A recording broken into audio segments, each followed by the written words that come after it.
I am never babysitting again. I remember the day like it was yesterday.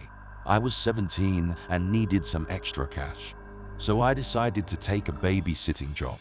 The parents were nice and their little girl, Amelia, was adorable.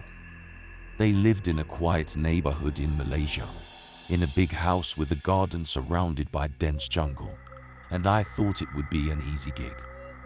I was so wrong. Let me tell you why. I arrived at the house around 8 p.m. and the parents left for their date night. Amelia was already asleep, so I settled in to watch TV and wait for the parents to come home. From the moment I sat down, I couldn't shake off the feeling that something was off. The house had an eerie chill and darkness seemed to press in on me from all sides. As the night went on, strange things began to happen. It started with strange noises coming from Amelia's room, like whispering or soft crying. It lasted for a few seconds and then it went silent. I thought it was just my imagination, so I tried to ignore it. But then, Amelia woke up and started crying. I went up to comfort her, but the moment I entered the room, I noticed something strange. The room was cold, but Amelia was sweating.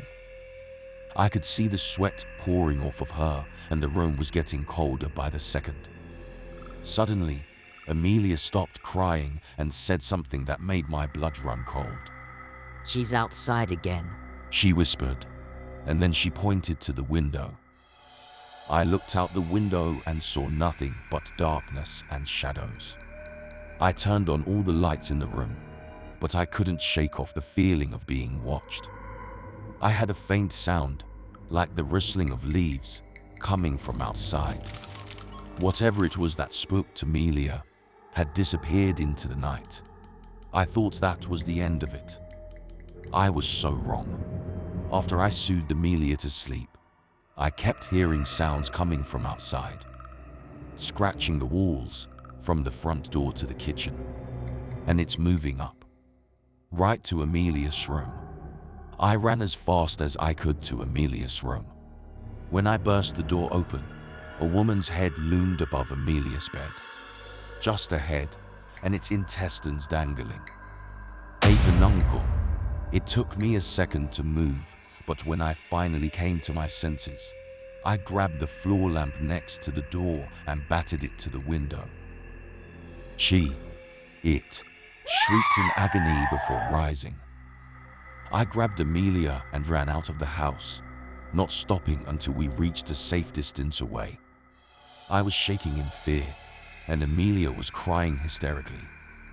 I held her close, not daring to look back. We soon reached a nearby village where the villagers welcomed us with open arms.